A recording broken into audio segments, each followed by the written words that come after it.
On se dit souvent que la santé mentale, c'est pour certaines personnes et puis ça ne concerne pas d'autres personnes, mais ce n'est pas vrai. C'est quoi la différence entre un problème psychologique et un problème spirituel?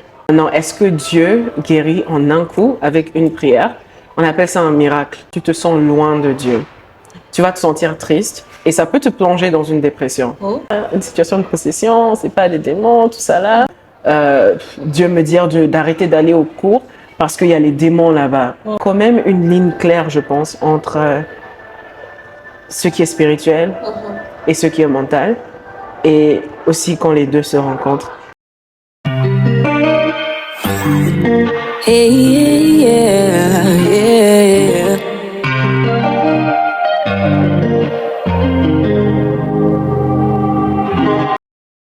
Bonjour tout le monde, bienvenue dans une nouvelle vidéo. Alors aujourd'hui je suis avec une invitée spéciale, une amie qui m'est chère, elle s'appelle Berit. Alors Berit, je te laisse te présenter. Hi guys! Ok, donc moi c'est Berit, une de BFF à Blue. Et je suis, on peut dire, mental health advocate, psychologue, quelque chose comme ça. Quelque chose comme ça. Yeah. D'accord, aujourd'hui je te prends parce que je pense que tu sais à quel point ça me tient de parler de santé mentale. J'aurais vraiment voulu qu'en ces débuts d'année, tu nous donnes quelques conseils. Déjà en tant que chrétien, comment est-ce qu'on devrait gérer notre santé mentale? Mais aussi, c'est quoi la santé mentale déjà avant tout? Parce qu'il y en a plein... on regarde un peu de tout sur internet comme c'est quoi une santé mentale? Est-ce qu'on a une santé mentale? On a une santé mentale. Combien de santé mentale? Voilà, genre que tu nous éclaircisses un peu sur le sujet. Toi l'experte, je t'écoute. Ok. Je pense que c'est une bonne question, surtout étant chrétienne, parce que on se dit souvent que la santé mentale c'est pour certaines personnes et puis ça ne concerne pas d'autres personnes, mais c'est pas vrai. La santé mentale est importante pour tout le monde. Ce que j'aime dire souvent, c'est que quand on a faim, on cherche à manger. C'est très rare qu'on va dire « Ok, j'ai faim, ok, vas-y, lis la Bible, et puis voilà, ça va aller. » Non. On dit souvent que « Ouais, t'as faim, on te donne à manger. T'as besoin d'aide, je sais pas, tu veux voir le médecin, tu vas voir le médecin. Ton téléphone est gâté, tu vas chez le mécanicien. » Et de la même manière, quand on a un problème de santé mentale, c'est important qu'on reconnaisse que c'est la santé mentale et qu'on peut aller vers un psychologue ou vers un expert dans ce qui est santé mentale. Après, le problème, c'est qu'on a tous une idée de ce qu'on pense être la santé mentale et on ne se rend pas compte que c'est juste notre état d'âme, c'est tout. C'est juste mon cœur, mes émotions, mes pensées et comment je me sens, c'est tout. La santé mentale est importante ou pas? C'est la même question, est-ce que je suis importante ou pas? Donc si la réponse est oui, ça veut dire que ta santé mentale est aussi importante. Je pense que c'est un sujet assez vaste et a beaucoup à dire. Pour commencer, je pense que c'est ce que je peux dire. D'accord.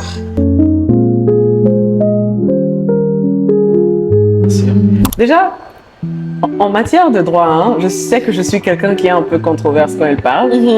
Un chrétien a le droit de voir qui il veut voir.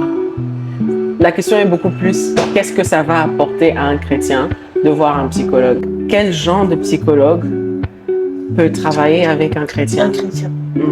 Et c'est là qu'il y a ce souci au fait. Un chrétien a le droit de voir un psychologue parce qu'un psychologue, c'est juste un spécialiste en santé mentale, c'est tout. C'est quelqu'un qui peut aider, mais dans toute chose, dans tout contexte, il y a une partie positive et une partie négative. Ouais. Donc il y a des gens qui aident et il y a des gens qui n'aident pas. Un chrétien peut avoir un psychologue qui est chrétien, qui le traite mal. Il peut avoir un psychologue qui est chrétien, qui fait un bon travail. Donc, le problème n'est pas vraiment par rapport au psychologue. Le problème est par rapport à la vision du psychologue. Il utilise quelle approche pour travailler, quelle méthode et sa vision. Est-ce qu'elle croit que la guérison est possible? Est-ce qu'elle croit qu'il y a certaines choses qui ne sont pas conformes à la Bible? C'est plus par rapport à la vision du psychologue et l'approche du psychologue. Si ça marche avec le chrétien, bien sûr que ça va.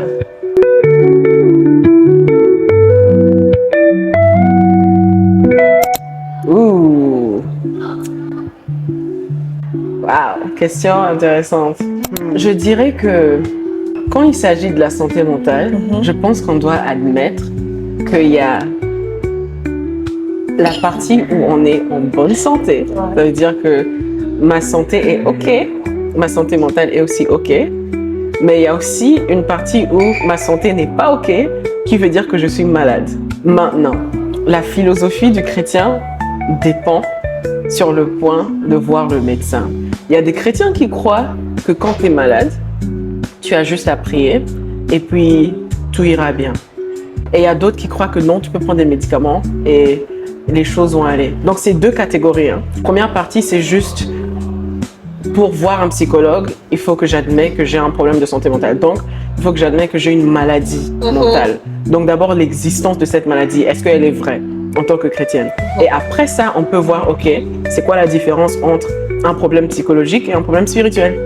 Donc, si on regarde la partie maladie, comment Dieu agit dans la vie de quelqu'un qui est malade? Je pense que c'est là qu'on trouve la réponse. Et je crois que Dieu nous a donné l'intelligence pour travailler avec tout ce qu'il a déjà créé, pour créer quelque chose. Donc, tout ce qu'il a déjà créé peut être, par exemple, de l'eau. On boit de l'eau, on est en bonne santé. Ça peut aussi être des médicaments qui sont faits à base de choses qui existent déjà, genre comme l'eau et les feuilles et tout ça. Là, les médicaments ne sont pas juste des potions magiques inventées. C'est fait à base des trucs que Dieu a déjà créés. Donc, il n'y a pas un problème avec les médicaments. C'est-à-dire qu'il n'y a pas un problème avec suivre un traitement. Si on est malade, qui veut dire qu'il n'y a pas un problème avec avoir un psychologue, si on a un problème de santé mentale ou une maladie mentale. Donc, un chrétien, oui, peut avoir une maladie mentale. Maintenant, est-ce que Dieu guérit en un coup avec une prière? On appelle ça un miracle. Est-ce que je crois au miracle? Oui. Est-ce que je pense que les miracles sont chaque jour? Peut-être pas. Peut-être pas chaque jour. Mais je crois aussi que notre dimension de voir les choses n'est pas pareille que Dieu. Parfois, on pense qu'il n'y a pas eu une guérison, mais il y a vraiment eu une guérison. Et parfois, le temps qu'on prend pour comprendre au fait, je suis guéri. Au fait, le problème n'était jamais ceci, cela. C'est ça qui nous prend du temps. Les enfants d'Israël qui ont tourné autour pendant 40 ans avant d'arriver. Genre, même si c'était un truc à côté. Et parfois, c'est ça qui dure. Donc, pour l'approche de santé mentale en tant que maladie, et puis comment Dieu agit, voir un psychologue, c'est ce que je dirais. Maintenant, comment on fait pour savoir la différence entre un trouble spirituel ou une lutte spirituelle et des problèmes psychologiques? Honnêtement, pour moi, ça sonne hyper logique. Je ne sais pas comment mettre ça dans des mots simples. Grande différence. Les émotions sont les émotions. Ouais. Les sentiments sont les sentiments. Et le mood aussi, c'est un problème de mood. Il peut avoir un problème spirituel qui impacte la santé mentale. Ouais. Donc, par exemple, en tant que chrétien, et ça, c'est quelque chose que quelqu'un qui n'est pas chrétien peut-être ne va pas vivre ça. Supposons que tu te sens loin de Dieu. Tu vas te sentir triste et ça peut te plonger dans une dépression. Donc là, c'est comme la rencontre du problème spirituel Et de la santé mentale. Oui, exactement. Mais quelqu'un qui n'est pas chrétien ne va pas comprendre ça. Ouais. Et pour la santé mentale, genre juste les problèmes psychologiques, tu peux par exemple perdre quelqu'un, genre quelqu'un est mort, et après tu tombes dans un deuil tu entres dans un deuil qui est normal, et supposons que ce deuil après 5 ans ça n'a pas changé, et tu es dans une dépression, c'est pas un problème spirituel, c'est un problème de santé mentale. Mais après tout est spirituel. Tout ce qu'on fait est spirituel. Et ce qui est spirituel n'est pas toujours un problème. Donc, ça se rencontre dans ce sens. Ça se rencontre. Il y a une explication spirituelle pour tout, mais ça ne veut pas dire que si j'ai un problème de santé mentale, il n'y a pas une santé mentale et c'est spirituel. Quand je mange, je peux dire que c'est une expérience spirituelle. Ouais. Je peux dire que là, je suis en train de guérir mon âme. Genre, j'avais vraiment besoin de manger ce truc, quelque chose comme ça. Mais je pense le point que je mettrais, qui est un peu comme un bonus dans tout ça, c'est qu'il existe des problèmes de santé mentale spirituelle. Ok. Et je peux donner un exemple, la psychose. La psychose, c'est beaucoup plus lié aux personnes qui sont peut-être schizophrènes. Donc, ils voient des choses qui n'existent pas, qui ne sont pas là, ils voient des personnes qui ne sont pas là. Ils pensent peut-être qu'ils sont genre suivis par des bandits ou la police, quelque chose comme ça. Facile à dire, ok, est-ce que ça, c'est pas une situation de possession, c'est pas des démons, tout ça là. Mais la réalité est que il faut le discernement pour savoir ce qui se passe. Et psychologiquement, il y a une explication. on sait pourquoi cette personne entend ces voix qui sont pas là et voit ces personnes. Maintenant, cette même personne peut dire, j'entends Dieu me dire de voler à la boutique, par exemple. J'entends Dieu me dire de tout saccager. Ou j'entends Dieu me dire d'arrêter d'aller au cours parce qu'il y a les démons là-bas. Donc, quelqu'un qui dit des choses comme ça chaque jour, on peut admettre qu'il a un problème de santé mentale, mais c'est une psychose spirituelle. On sait que c'est une psychose spirituelle parce que Dieu va jamais te dire d'aller voler les choses à la boutique. Voilà, dans ses principes. Exactement. Te dire quelque chose qui te fait te sentir mal ou qui te fait genre mettre quelqu'un d'autre en danger, dans le sens là. Et c'est là qu'on appelle ça une psychose spirituelle. Même une ligne claire, je pense, entre ce qui est spirituel et ce qui est mental. Et aussi quand les deux se rencontrent. Il faut juste plus de temps pour comprendre. Ouais. J'ai trouvé ça super édifiant. C'est compliqué d'expliquer, Ouais. hein. C'est des longs sujets, mais je pense une petite information comme ça fait déjà changer la perspective. Effectivement. Un point très important. D'ailleurs, est-ce qu'un chrétien peut être en dépression? Et c'est quoi la dépression? Toi, tu penses? Est-ce que tu penses qu'un chrétien peut être en dépression? Honnêtement, je pense que les chrétiens se cachent beaucoup derrière la parole de Dieu pour ne pas traiter leur état mental. Donc pour moi, je pense honnêtement que un chrétien peut être en dépression, mais qui va le cacher derrière autre chose, ou qui va prendre la couverture de l'église pour dire je suis pas en dépression et être dans un déni en fait. Dans ces deux cas-là, Ouais. c'est ce que je pense. Ouais, dire d'autres choses, c'est vrai, ça, le déni. C'est vraiment ça le problème. Je pense que le problème, c'est aussi que souvent, genre, si on a la perspective ou l'approche que la dépression, c'est un problème spirituel, ça annule l'existence de la dépression, en fait. On va te dire que, ah non, tu fais pas assez confiance à Dieu ou prie plus assez, c'est parce que tu lis pas ta Bible. Donc là, en fait, on annule le fait qu'il y a la dépression et la signification change. Donc, c'est bien que tu as posé la question, c'est quoi au fait la dépression? Donc, la dépression est un problème de santé mentale. Donc, de base, c'est quelque chose qui se passe dans la tête. C'est pas un problème qui est dans l'esprit. Ça peut avoir un impact sur ton esprit, un impact sur ton âme, mais de base, c'est un problème dans la tête, de comment tu réfléchis, problème de pensée, de vision, de compréhension, de perspective. Et il y a un trouble. On dit que c'est un trouble parce que c'est pas une fois, c'est pas deux fois, mais c'est très fréquent, c'est tous les jours et ça change pas. Parfois, c'est pas pour des raisons qui sont présentes. Dans le sens où tu peux passer une bonne journée, où tout va bien, mais parce que tu as la dépression, ta perspective fait en sorte que tout est bizarre au fait. Je me rappelle, un de mes superviseurs m'avait expliqué que quelqu'un qui est genre traumatisé ou quelqu'un qui s'est fait abuser, voit le monde d'une autre perspective. Donc, c'est comme si tu as les lunettes trauma ou de quelqu'un qui a été abusé, voit le monde au travers de ses verres. Ouais. Et maintenant, le travail avec le psychologue, c'est enlever ces verres pour voir le monde tel qu'il est. Et pour la dépression, c'est presque la même chose. Il y a comme quelque chose qui est venu changer la manière de voir le monde et quelque chose qui est venu changer la chimie que Dieu a créée au fait dans le cerveau. Et les hormones comme la dopamine, sérotonine, adrénaline. Genre, Dieu a créé une équation qui est normale. Et quand on a la dépression, ça change. Donc, il y a quelque chose qui se passe mentalement. Donc, bien sûr, si on a tous un cerveau, je pense qu'on est tous en risque aussi de tomber malade. Donc, un chrétien a aussi un cerveau et peut aussi avoir ce problème de déséquilibre dans les hormones et de troubles de perspective, de vision et tout ça là. Si ça répond un peu à la question. Oui, ça répond énormément à la question. Et vu que tu es une spécialiste, quels sont les conseils que tu donnerais à quelqu'un qui est en dépression et qui voudrait en sortir? La première chose que je dirais, c'est que c'est possible de s'en sortir. Et je pense que c'est la pire des choses qu'on a envie d'entendre quand nous sommes dans une dépression.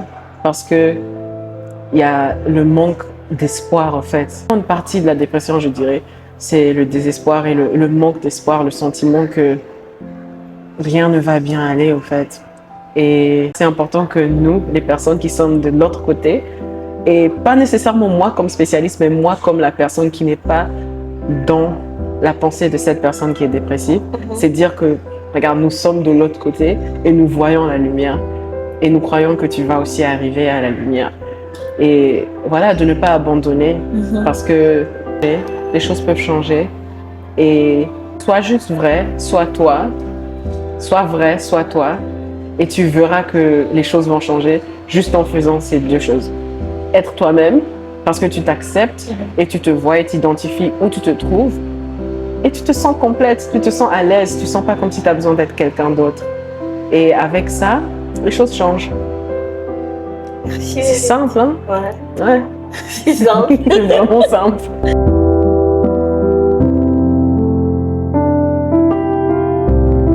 Ouais. Est-ce que tu penses que l'Église pourrait accompagner les gens qui souffrent justement de dépression? Et de quelle façon il pourrait les accompagner? Oui, je pense que l'Église, normalement, devrait aider les gens qui ont la dépression. Mais honnêtement, je pense que les personnes qui sont intéressées à aider les gens avec la dépression à l'Église devraient faire quand même un genre d'entraînement. Donc, ce n'est pas nécessairement un bachelor de 4 ans, mais juste un entraînement pour comprendre ce qui se passe et comment aider. Parce que c'est ça qui fait la différence entre un spécialiste et un ami. C'est l'entraînement. Donc, ouais, je dirais juste qu'il faut la partie entraînement. L'Église devrait beaucoup plus se documenter ou suivre des formations pour aider les gens, parce qu'il n'y a pas que la dépression. Bien sûr. Il y a plusieurs maladies mentales. Devraient passer par des sortes de formations pour aider justement ces personnes dans le besoin. Je pense que ce serait une solution. À 100%. Et pas seulement s'entraîner, mais aussi être en collaboration avec des personnes qui peuvent aider. Parce qu'un grand signe d'humilité, c'est savoir dire parfois que je ne sais pas ce que je dois faire, aide-moi. Et si l'Église montre ce signe, les personnes qui ont la dépression pourront aussi être genre, ok, moi aussi j'ai besoin d'aide. Donc, trouver genre des personnes en dehors de l'Église, chrétiens ou non chrétiens, dépendant de la situation, bien sûr, et du contexte, pour aider. Parce que s'il y avait quelqu'un à l'Église qui avait un problème de santé physique qu'on ne maîtrisait pas, on allait très facilement dire on connaît tel docteur ou on a tel docteur à l'Église. Donc, c'est la même chose, en fait. Je pense que tu as touché de façon... Pas de façon profonde, parce que je sais que quand on parle deep dans les sujets, c'est autre chose. C'est deep, hein? Mais long, hein? Pour un avant-goût, je pense que tu as répondu à la plupart de mes questions. Et s'il y avait un sujet ou quelque chose que tu aimerais dire aux gens qui nous regardent, qu'est-ce que ce serait? Un sujet, c'est le début de l'année, les choses peuvent changer. Donc, peut-être qu'aujourd'hui peut être le premier jour que tu te rencontres, que tu fais face à toi-même et que tu examines juste comment tu te sens aujourd'hui, comment tu te sens par rapport à cette année, d'une manière réaliste et vraie. Et je pense que c'est un bon début. Ouais. Merci beaucoup, Berit. You're welcome. J'ai vraiment aimé recevoir Berit. La preuve, c'est qu'on est dans les escaliers. On est vraiment dans les escaliers là. C'est bien de faire les choses d'une manière différente parfois. Ouais, c'est vrai. Et j'ai vraiment été édifiée. J'aurais voulu qu'on ait plus de temps. Mais mettez en commentaire. C'est pas la dernière fois. On veut encore Berit, on veut encore Berit. Donc merci Berit. Pas la dernière fois. Merci beaucoup pour ta connaissance que tu as partagée avec nous. Donc merci à vous. Je mettrai ces informations ici. Oh, yeah. D'ailleurs, tu donnes Ouais. des... Oui, bien sûr. Oui, je fais la thérapie en privé, donc il y a mon Instagram qui se juste là. D'accord, je mettrai son Instagram, comme ça vous pouvez à tout moment la contacter. Et merci encore. Et vous, n'oubliez pas de liker, de partager, de commenter. On se dit bye bye mes miches.